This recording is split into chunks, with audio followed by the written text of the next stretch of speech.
горещото начало на септември започна леко да изстива, а с него и желанието ми да гмуркам рано сутрин. Захладняването доведе и още една доза приятели на Пелион, с което броят на пеликаните на брега се увеличи значително. Така и получих дългоочаквания карт-бланш да стрелям по всичко, което става за скарата. А това си беше перфектна възможност да тествам новия Феникс на Ют Десо. Вече цял сезон продавам този харпун доста успешно и отзивите на колегите бяха много добри, което определено запали любопитството на твърдоглав ретрофен като мен, който стреля предимно с къси харпуни с класически сетъп и затворена глава. Избрах дължина 85 см, което е никаква такава среда за Егейско море, в което хората стрелят или с дълги тояги, или с къси харпуни за дупки. Оказа се, че изборът на дължина съвсем не е лош за затворения Пагасетийски залив, който от към страната на Пелион 2 години поред е усърдно засипван с пръст от ежегодните наводнения. Това прави водата със средна за региона видимост, която се влошава незабавно и при най-слабата развала на времето. Местата също не са много и са предимно в южната част на полуострова, където е по-скалисто и водата е сравнително по-бистра. Понеже рядко се заседявам и този път бях на абсолютно непознато място, което се оказа сравнително плитко, с максимални дълбочини 16-18 метра и рязка граница с пясък. Не очаквах да е рибно, защото температурата на водата беше все още много висока. 26 градуса без абсолютно никакъв термоклимат. Вече гмурках една седмица в региона, но хладилникът беше практически празен. Винаги подбирам улова, но тук това беше много трудно. Някоя или друга дребна ричола и забари от по 5,5. Никакви лавраци и никакви мерода. Ципурите бяха дребни и всеки ден слизах все по-на юг, за да намеря нещо, що годе свясно. За сметка на това, изобилие от кефал. Така че беше ми омръзнало да излизам от водата само след 2-3 изстрела и карт-бланшът да стрелям по всичко бе добре дошъл. Тази ципура обаче си е съвсем окей. Първо гмуркане и първа риба. Супер начало за Феникса.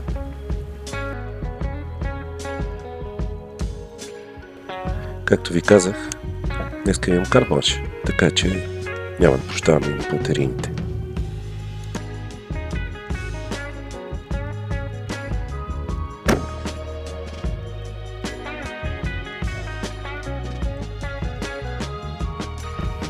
Още в първите минути на гмуркането, Феникс ми направи отлично впечатление как лежи в ръката.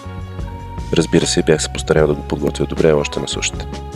Феникс идва с две ръкохватки, анатомична дясна и класическа. Понеже съм левичар, си сложих класическата. Както знаете, този модел на Десо следва тенденцията на C4 за възможност за регулиране и на дебелината на дръжката.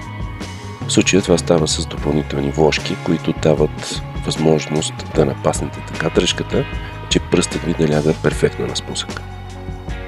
Едната от тези вложки е метална и доста тежка с цел балансиране на харпуна при леки сетъпи. И понеже аз си харесвам тежките харпуни, бях монтирал и нея. Това, което не бях преценил обаче е, че тази вложка, в комбинация с металната стойка за камера, самата камера, солидната махара с метална рамка, която вече си имах и монтирах на харпуна, ще го направят да потъва без стрелата, въпреки тръбата с голям вътрешен диаметър 28 мм. Това на мен лично не ми пречи особено. Никога не държа харпуна във въздуха, винаги го крия в храстите, така че ръката ми да не се уморява. А тежкото тяло намалява и отката.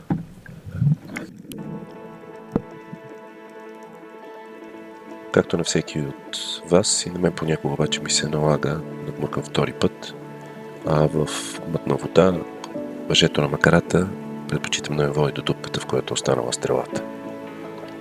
Не исках да се разделя нито с стойката за камера, която е отлична, нито пък с макарата, с която бях свикнал, нито с металната вложка, която ми позволяваше да почуквам по камъните за привличане на рибата. Разбира се, имах готово решение да поставя балансиращия поплавък на Десо, но през този първи ден го бях оставил на брега.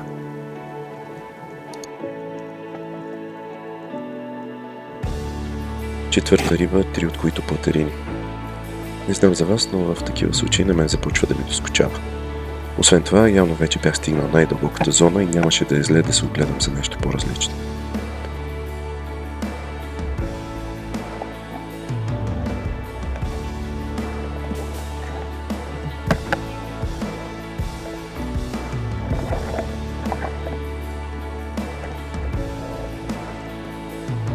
знам дали ви направи впечатление, но от кадрите от тук вече би трябвало да сте забелязали основния за мен плюс на този харпун спрямо почти всичко останало, което е минало през ръцете ми.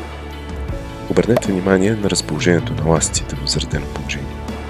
Ако сте наясно с харпуните, веднага ще видите, че главата ги вдига толкова нагоре, че двата чифта водят почти паралелно на стрелата. Това гарантира максимално точен изстрел и основната причина, поради която аз самият харесвам повече харпуните с затворена глава. Единственият ми отворен харпун е основният дълъг C4 Мистер Карбон, при който ластиците са на една равнина с стрелата. Явно, Феникс ще бъде вторият такъв харпун, който ще ползвам.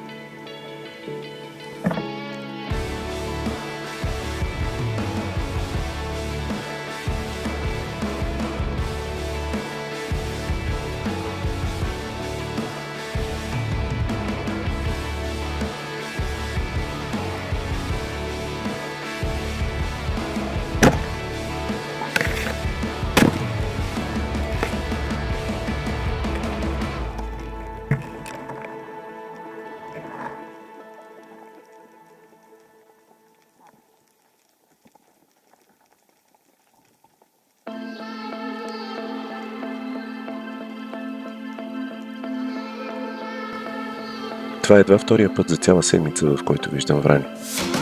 Колегите, които ловуват в Черно море, сигурно ще ми се смеят как мурка на 15 метра за врани по педи и малко, но това е положението. Поне са две и Феникс се направи първото си добре.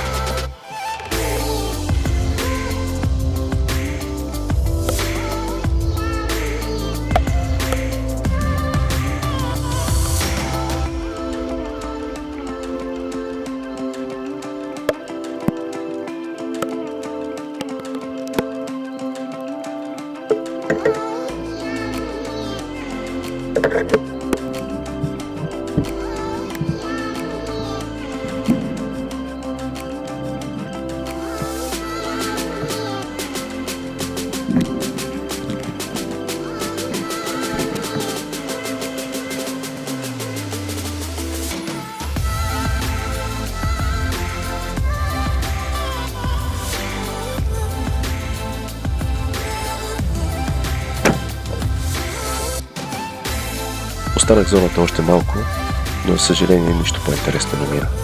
Слънцето слезе почти до хоризонта и доведе дребните забари в по-плиткото. Ще се пробвам да си взема един за десерт и ще излизам.